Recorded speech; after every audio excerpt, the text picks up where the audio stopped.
से बोलो श्री कृष्ण भगवान की जय, भोलेनाथ भंडारी की जय। एक बार बोल दो ना राधे राधे। प्यारे भक्तों, मित्रों, मधुबन रहस्य का आनंद लीजिए। पिछला 20वां धारावाहिक में भगवान श्री कृष्ण रासलीला करके राधा चली गई कि दूसरे दिन मैं उचित समय पर आकर फिर भगवान के जो प्रश्न किए थे वो उत्तर जानने के लिए बेताबी से इंतजार कर रही थी। आज 21वां धारावाहिक शुरू होता है। सुनिए, पिछले अध्याय में थोड़ा सा एक लाइन में बतलाया हूँ आपकी यादगार के लिए। राधा चलो अब रास लीला में व्यस्त हो जाओ, कल समय पर आ जाना। यहाँ तक हमने पिछले एपिसोड में बतलाया। राधा के मन में उस बालक के लिए तरह तरह के विचार उत्पन्न हो रहे थे जो बालक वो छोड़कर आई थी कि उस बालक का क्या होगा। राधा मानो सहमी सी लग रही थी और राधा अपने कन्हैया से कहने लगी कि प्रभु आज मेरा मन रासलीला करने को नहीं है, क्योंकि जब ध्यान आदमी का बट जाता है तो भगवान से निगाह लगाना कठिन हो जाता है। तो राधा का ध्यान तो उस बालक पर था कि कहीं जंगली जानवर कोई उसको खा ना ले। मोह उसने उसको माँ राधा को संपूर्ण रूप से घेर लिया था और राधा अपने कन्हैया से कहने लगी कि प्रभु आज मेरा मन रासलीला करने को नहीं है, इसलिए मैं क्षमा चाहती हूँ। इतना सुनकर प्रभु बोले कि राधे अपना मन मत मारो, मन की बात कहने से मन का बोझ हल्का हो जाता है। आज अपने मन की बात कह डालो। जब कन्हैया ने इतना कहा तो राधा कहने लगी कि कन्हैया आप तो जानी जान हैं, मन की बात तो आप भली भांति जानते हैं। अगर मन में कोई विचार होते तो मैं जरूर कहती। ऐसा कहकर राधा रानी ने अपने विचारों को समेट कर छुपा लिया और टाल गई। प्रभु कहने लगे ठीक है राधे, कल रास्ता मत भटक जाना और उचित समय पर चली आना। इतना कहकर प्रभु और राधिका अपने अपने गांव को प्रस्थान कर गए। राधा रानी जब अपने घर पहुंची तो राधा के माता पिता बड़े आश्चर्यजनक राधा को देख रहे थे। जब राधा ने अपनी माता से कहा कि मैया आज तुम कैसे निहार रही हो, जैसे मुझे कई वर्षों के बाद देख रही हो, क्या बात है मैया, मुझसे कोई भूल हो गई? मैया बोली नहीं बेटी राधे, बस आज यूं ही लग रहा है कि जैसे आज तुम्हारे कन्हैया के दर्शन नहीं हुए, इसीलिए खोई खोई सी लग रही हो। राधा बोली नहीं नहीं मैया, ये बात नहीं है, आज हम बहुत खेले और रासलीला में व्यस्त थे, इसलिए हम थक गए हैं। ऐसा कहकर राधा ने अपने मन की बात को टाल दिया। प्रेम से बोलो श्री कृष्ण भगवान की जय, राधा रानी की जय, कन्हैया की जय। पहला दिन, आज की रात राधा रानी के लिए बड़ी भारी थी। यानी कि पहला दिन दूसरा दिन ऐसे कैसे बीतेगा। तो पहला दिन आज रात्रि का, आज की रात राधा रानी के लिए बड़ी भारी थी। राधा रानी के मन में एक ही विचार बार बार उठ रहे थे, कभी कन्हैया की याद और कभी बच्चे का मोह कि बालक का कोई वारिस आया कि नहीं, कहीं बालक अंधेरे में तो नहीं रो रहा है, कहीं ऐसा ना हो कि बालक अंधेरकार में देख के और रो रहा होगा। उस बालक की याद बार बार राधा को परेशान कर रही थी। तरह तरह के विचार उत्पन्न हो रहे थे। दूसरा दिन जब भोर समय आया तो पक्षियों की चहचहाट और मयूर की मधुर वाणी के साथ साथ हरि हर श्री बांसुरी वाले कन्हैया की बांसुरी की धुन जब राधा के कानों में भनक पड़ी तो मानो राधा रानी के मन में एक साथ कई सूर्य विराजमान हो रहे थे और राधा रानी के मन में कन्हैया की छवि दिखाई पड़ रही थी और राधा अपने कन्हैया से मिलने के लिए बड़ी बेकाबू हो रही थी और राधा रानी प्रतिदिन की तरह आज फिर अपने कन्हैया से मिलने चली। आज तो राधा रानी ने पक्का इरादा कर लिया कि मैं आज सही वक्त पर ही कन्हैया से मिलूंगी और अपने प्रश्न का उत्तर जान लूंगी। राधा को क्या मालूम था कि कन्हैया हर रोज मेरा प्रश्न का उत्तर दे रहे हैं। मित्रों, यहाँ पर मैं एक छोटा सा तर्क दूंगा। मैंने पिछले धारावाहिक में बच्चों को समझाया भी था कि ये जो सत्य और प्रेम है ये इस घोर कलयुग के अंदर समाप्त हो चुका है। बच्चे इसके चक्कर में ना पड़े। क्यों? आप देख रहे हैं कि राधा ने भगवान श्री कृष्ण से प्रेम किया और श्री कृष्ण ने राधा से अटूट प्रेम किया और प्रेम इतना अटूट था कि दोनों एकम हो गए।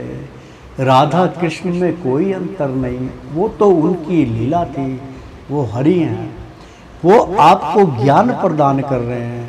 जिस प्रकार से प्रतिदिन प्रेम जो था वो इतना उज्जवल हो गया कि वो बिगर मिले रह नहीं पाते थे। तो मित्रों, प्यारे बच्चों, पहले अपना मिशन पूरा कीजिए। मिशन कैसे पूरा होता है? पहले पढ़ाई कीजिए, माता पिता का कहना मानिए। आप सोच रहे होंगे ये तो तोते की तरह पढ़ा रहे जैसे हमें पता ही नहीं है। ऐसा नहीं है, इसके पीछे बहुत बड़ा ज्ञान छुपा हुआ है। मैं तोते की तरह आपको रट्टा नहीं लगवा रहा हूँ, मैं सच्चाई से आपको अवगत करा रहा हूँ कि बच्चों प्रेम करना है, क्योंकि प्रेम का जवाब प्रेम से मिलना चाहिए। और प्रेम का जवाब आज के युग में आपको लाठियों से, धक्के मुक्की से, छल कपट से आपको इसका जवाब मिलेगा। क्या आप जानते हैं जिससे आप प्रेम कर रहे हैं, क्या वो भी आपसे इतना प्रेम करता है? इसका निर्णय कौन लेगा? क्योंकि समय अनुकूल नहीं है इस कार्य के लिए। आपका सारा कार्य रुक जाएगा, आपकी पढ़ाई में बाधा पड़ जाएगी। आप अगर कोई कोर्सेज कर रहे हैं उसमें बाधा आ जाएगी। आप पेपर दे रहे हैं उसमें प्रश्न कुछ आया, नाम गलती से उसका लिख दिया, ऐसी भारी भारी गलतियां शुरू हो जाती है। इसलिए जब आप मिशन में कामयाब हो जाए, आप मिलिट्री में भर्ती हो गए, अकादमी में भर्ती हो गए और अफसर बन गए, पुलिस में अफसर बन गए, नेवी में अफसर बन गए, किसी भी उसमें अफसर बन गए, आईपीएस बन गए, तो उसमें क्या होता है कि इन चीज़ों में समय व्यर्थ नहीं किया जाता।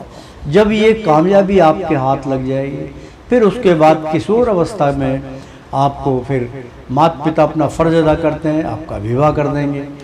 आपका विवाह हो जाएगा तो जितना प्रेम आपने लुटाना है, तो हस्बैंड एंड वाइफ, पति और पत्नी दोनों आपस में खूब प्रेम कीजिए, खूब एक दूसरे से प्रेम लुटाइए।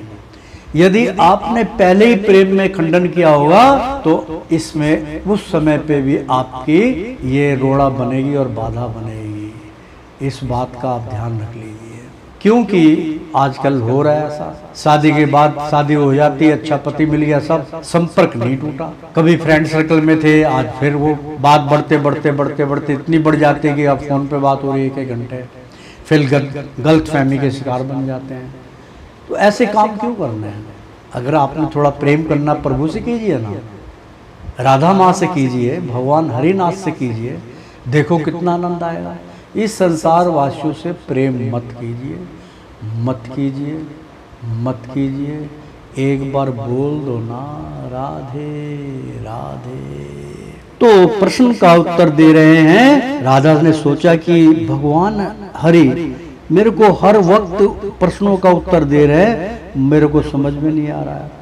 भगवान ने मोह माया में उनको फंसा दिया, जैसे संसार को फंसाते हैं। जब राधा आधे राह में पहुंची तो उसने सोचा कि आज उस बालक की ओर नहीं देखूंगी। ऐसा विचार करके राधा थोड़ी सी दूर जब चली तो बालक रोने लगा।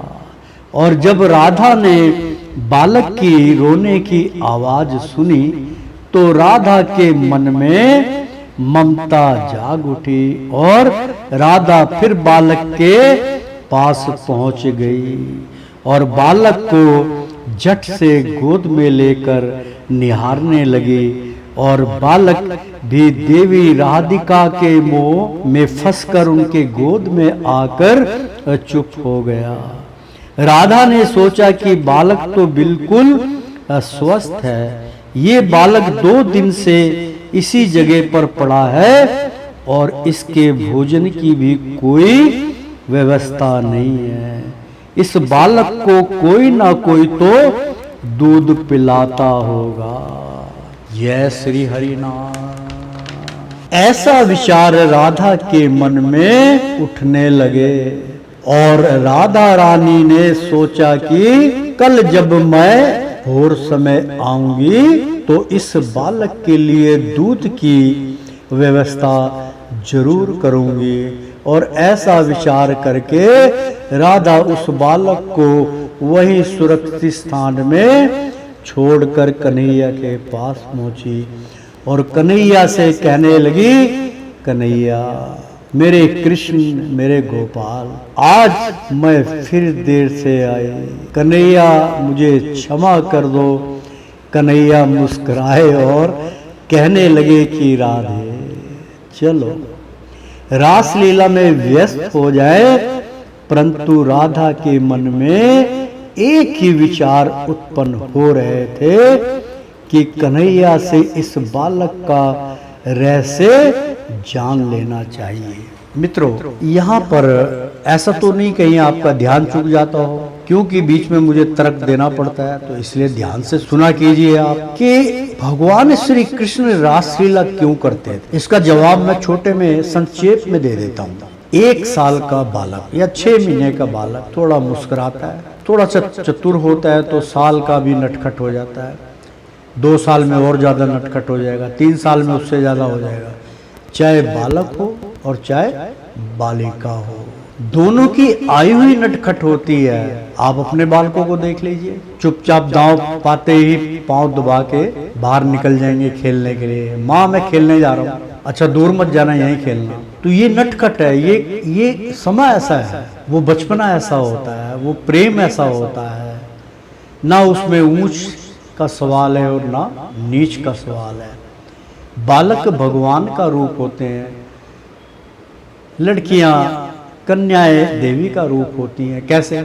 अब मान लो आपके पड़ोस में कोई हरिजन है या थोड़ा दूर है, कोई छोटी जाति का है, कोई पंडित है, कोई राजपूत है, कोई कुछ है, सब एक साथ खेलेंगे, उनको इससे कोई लेना देना नहीं है, ना ही इनका उसको ज्ञान होता है। और इस ज्ञान से प्रभु 15-16 साल तक तो वंचित रखते हैं, सीधी सी बात है। इसलिए भगवान रासलीला करते थे और अपना प्रेम का इजहार करते थे। तो प्रेम से बोलो श्री कृष्ण भगवान की जय। तो बालक का रहस्य जान लेना चाहिए, लेकिन फिर वही नारद जी के विचार राधा के मन में आ जाते थे और राधा चुप्पी लगा लेती थी। भगवान श्री कृष्ण जी की लीला तो अपरंपार है, वह हर पल राधा रानी के साथ साथ रहते थे और राधा अपने कन्हैया से रासलीला में व्यस्त रहती थी। ऐसा खेल भगवान लोकहित के लिए किया करते थे और राधा रानी को उलझाकर अपने साथ बांध कर रखते थे। जब राधा हर रोज किसी ना किसी कारणवश सही वक्त में आने के लिए चूक जाती थी और हरिहर इसमें भी लोकहित की बात समझते थे कि हर प्राणी को समय की कदर करनी चाहिए। समय ही बलवान है, परंतु जब तक प्राणी समय की कदर नहीं करेगा वह कुछ नहीं प्राप्त कर सकता। ऐसा भगवान राधा के माध्यम से समझाते थे। जब राधा समय से नहीं पहुंच पाती थी तो कन्हैया यह कहकर टाल देते थे कि राधा आज फिर तुम लेट हो गई हो, आज देर से आई हो। बस हरि ऐसा ही खेल खेला करते थे और आनंद में रहते थे। जब संध्या का समय होता तो प्रभु बांसुरी की धुन बजाकर सारी गौओं को एकत्र कर घर लौट आते थे। तीसरा दिन, 2 दिन बीत चुके थे, तीसरा दिन है। आज राधिका जब संध्या के समय अपने घर पहुंची तो एक प्रण कर लिया कि कल जब मैं भोर समय में मधुबन जाऊंगी तो उस बालक की ओर नहीं ना रास्ता बदल दूंगी और उस बालक की ओर नहीं जाऊंगी और सही वक्त पर ही कन्हैया के पास पहुंच जाऊंगी और कन्हैया के मुख से वचन सुनूंगी। बड़ा आनंद आएगा। राधा रानी सारी रात ऐसे विचार अपने मन में लाती रही और सोचते सोचते भोर समय हो गया और भोर समय में जब भगवान श्री कृष्ण कन्हैया मधुर बांसुरी बजाते थे तो राधा के साथ साथ सारा गांव आनंदमय में खो जाता था और कृष्ण अपनी गौओं को लेकर वन की ओर प्रस्थान कर जाते थे और कदम्बरी के वृक्ष तले बैठकर अपनी राधा के लिए बांसुरी बजाते थे और राधा बांसुरी की धुन सुनते ही शुद्ध बुद्धि खो देती थी और कन्हैया से मिलने के लिए मधुबन की ओर चल देती थी।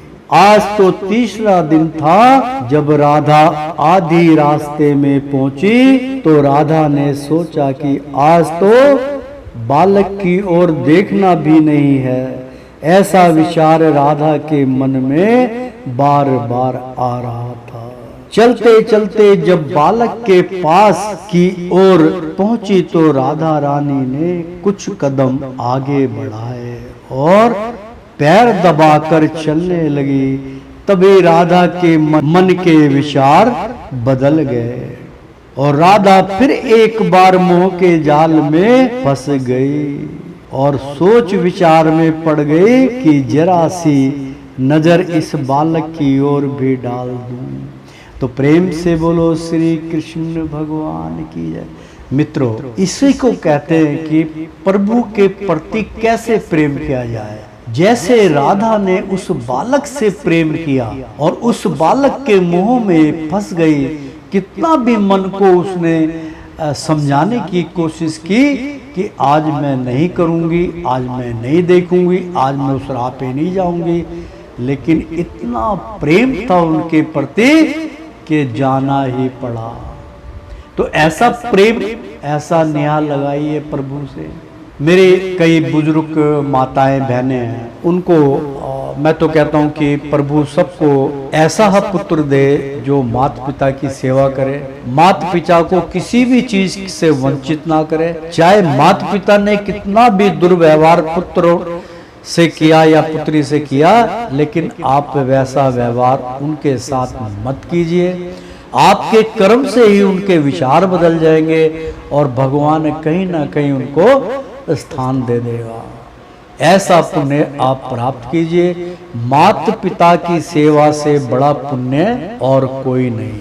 आप विचार मत कीजिए कि ये बुढ़ी बुढ़ा कितना खा लेते हैं, इनके लिए ये लेके आओ, इनके लिए वो लेके आओ। अरे नहीं, जो उनकी इच्छा करती है पूछो उससे, बाबा क्या खाओगे? नहीं बेटा कुछ नहीं, जो घर में बनेगा वही खाऊंगा।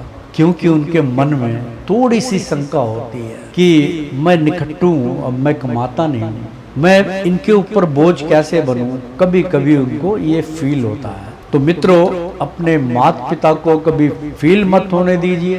माँ से पूछिए, पिता से पूछिए, बुजुर्ग माँ है, पिता है, माँ आज आपका क्या मन कर रहा है खाने का। क्योंकि बुढ़ापा जब आ जाता है तो उनकी बुद्धि थोड़ी सी बचपन में लौट जाती है और तरह तरह की, क्योंकि जो वक्त तरह तरह का सेवन किया है वो लौट के आता है, उस सेवन को कैसा पूरा करेंगे। अब माँ ने कहा कि पुत्र मुझे ये दाल चाहिए, तो माँ तुम्हारे दांत तो है नहीं, दाल खाओगी कैसे। तो उनके लिए फर्स्ट क्लास दाल को पहले भिगो दीजिए, उसके बाद बढ़िया देसी घी में दाल बनाइए, बिल्कुल पानी की तरह दाल बनाइए, गाढ़ी दाल बनाइए, और माँ को कहो माँ ये वही दाल है, इसको सूप बना के पियो। माँ की हर इच्छा, पिता की हर इच्छा पूर्ण करने का ये एकमात्र।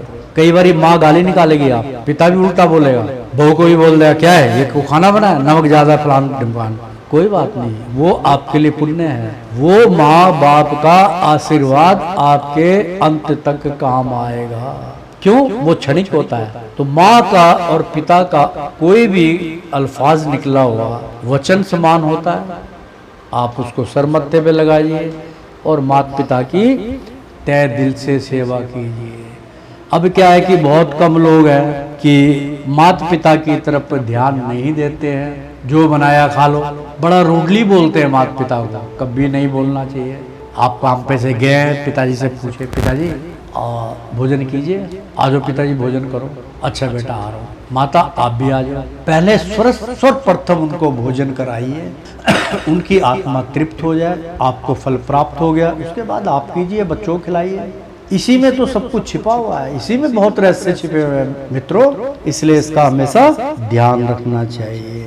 और नजर इस बालक की ओर भी डाल दूं, क्योंकि राधा तो सोच विचार में पड़ जाती थी कि मोह के जाल में फंस गई और सोच विचार में पड़ गई कि जरा सी नजर इस बालक की ओर भी डाल दूं, पता नहीं बालक किस हाल में है। और राधा फिर बालक की ओर जा पहुंची। जब राधा बालक की ओर निहार रही थी तो बालक राधा की ओर देखकर मुस्कुरा रहा था, और राधा ने फिर उस बालक को अपनी ओर मुस्कुराता देख बालक को गोद में उठाकर लाड प्यार करने लगी। उस बालक के मोह में आज फिर राधा समय को भूल गई। जय श्री कृष्णाय नमः। और ठीक रोज की भांति बालक को सुरक्षित स्थान में सुलाकर अपने कन्हैया की ओर मधुबन की वादियों में जा मिली। वहाँ हरिहर अपनी राधा की राह तक रहे थे। जब राधा वहाँ पहुंची तो राधा को देखकर बड़े चकित रह गए और राधा रानी को बड़े आश्चर्य से देख रहे थे, और राधा अपने मुख से कुछ ना बोल रही थी। जब हरि ने कहा, हे देवी राधिके, आज फिर से आप समय पर ना आ पाए, आज तो जरूर कोई ना कोई बात तो है। राधा थोड़ी सी मुस्कुरा कर बोली। माता राधिके की मुस्कुराहट देखी आपने कभी? मित्रों, सत्य में बोल रहा हूँ कि क्योंकि जो कथन करते हैं वो सत्य ही बोलते हैं, क्योंकि हम किसी ग्रंथ की नकल नहीं कर रहे हैं। जो हमें प्राप्त होता है ध्यान योग द्वारा हम वो इसका उल्लेख करते हैं और वही आपको प्यार देते हैं। आपने राधा को मुस्कुराते हुए नहीं देखा होगा। जब ऐसी कसम-कस होती है, अगर एक दूसरे से कोई प्रेम करता है और प्रेम में कसम-कस जो होती है, एक दूसरे के नैन से नैन मिलते हैं, जब वो राधा मुस्कुराई, क्योंकि भगवान श्री कृष्ण जो थे वो कभी भी क्रोधित नहीं होते थे, उनके चेहरे पे हमेशा मुस्कुराहट रहती थी। हर छल कपट का जवाब भी अपने दुश्मन को मुस्कुरा कर हंस के देते थे। वो हंसते थे उसकी गतिविधि पे, उसके अहंकार पे। तो जैसे भगवान श्री कृष्ण ने उनको देखा तो राधा रानी मुस्कुरा गई। आहा, उनकी मुस्कुराहट ऐसी भीनी मुस्कुराहट, मैं कैसे उल्लेख कैसे करूं इसका कि उनकी मुस्कुराहट कैसी थी। थोड़े से मतलब हल्के से समझ लो 2-3% उनके जो दांत थे वो नजर आ रहे थे, और उनके दरमियाना ऊँट थे, बहुत पतले ऊँट नहीं थे माँ राधा के, ना ही बहुत मोटे ओठ थे, दरमाने ओठ थे, ना ज्यादा मोटे ना ज्यादा पतले, बीच के, जैसे मुस्की कलर होता ना, इस प्रकार के उनके चेहरा था। और जब वो मुस्कुराने लगी तो जरी सी मुस्कुराहट तिरछी, मतलब होठों को थोड़ा सा तिरछा किए हुए मुस्कुरा रही थी। तो वो मुस्कुराहट का मतलब होता कि अंतर आत्मा, मन, बुद्धि सब प्रसन्न थे, इसलिए वो मुस्कुराहट भगवान के लिए उन्होंने पेश करे। तो मैं इसलिए आपको भावुक करता हूँ कि मैं चाहता हूँ कि आप इस कथा को, जितने भी जुड़े हैं, मैं नहीं कह सकता लोग किस किस चीज़ों से जुड़े हुए हैं, मैं तो इसी कथा से जोड़ता हूँ। और मैं उनको कहता हूँ कि जो इस कथा को सुन रहा है, परमात्मा उनको दर्शन दे। थोड़ा नेत्र बंद करके जब ध्यान करेंगे ना आप, तो राधा मुस्कुराते हुए दिखेगी आपको। आहा, जैसे उनकी मुस्कुराहट कैसी होती थी, जैसे कमल कितना प्रिय है भगवान श्री कृष्ण को और राधा को। कभी आप उनको खिलता हुआ देखिए, कमल के फूल को, जिस प्रकार से कमल का फूल आस्ते आस्ते गुलाबी पंखड़ियां ले खिलता है, नीली आभा में होता है, बस उसी प्रकार से भगवान श्री कृष्ण और राधा की मुस्कुराहट है। कितना आनंद भरा हो गया, और पूरी मुस्कुराहट देख ली, आहा, अमृत बरस गया समझ लीजिए। तो राधा थोड़ी सी मुस्कुरा कर बोली, कन्हैया कुछ भी तो नहीं है। कन्हैया भी मुस्कुराए और कहने लगे कि राधा तुम लाख छिपाओ, परंतु दिल की चाह मुखमंडल पर छलक रही है राधा। देवी राधा, आपके मुख से पता चल रहा है कि आपके अंदर बैराग जाग रहा है। ऐसा व्यतीत हो रहा है जैसे तुम किसी घोर संकट में फंस गई हो और राह में कोई ना कोई आपत्ति आ जाती है, जिसके कारणवश आप रोज समय पर नहीं पहुंच पाती, और मैं तुम्हारी राह में अपनी आंखें बिछाए आपका इंतजार करता रहता हूँ। इस आनंद का भी मैं आपको एक छोटा सा वाक्य सुना देता हूँ कि इंतजार में क्या होता है। इंतजार में आदमी मानुक जो प्रेम करते एक दूसरे, वो अतीत में खो जाते हैं और अतीत चिंतन में ऐसे विलीन हो जाते हैं कि कई बार उसका दुख झेलना पड़ता है। मान लीजिए किसी की याद में आप अतीत की याद में खो गए कि वो अब आते होंगे या वो आती होंगी, अब उनके दर्शन होंगे और फिर वो नहीं आते, तो इसमें कमी किसकी है? कहीं ना कहीं वक्त की कमी है।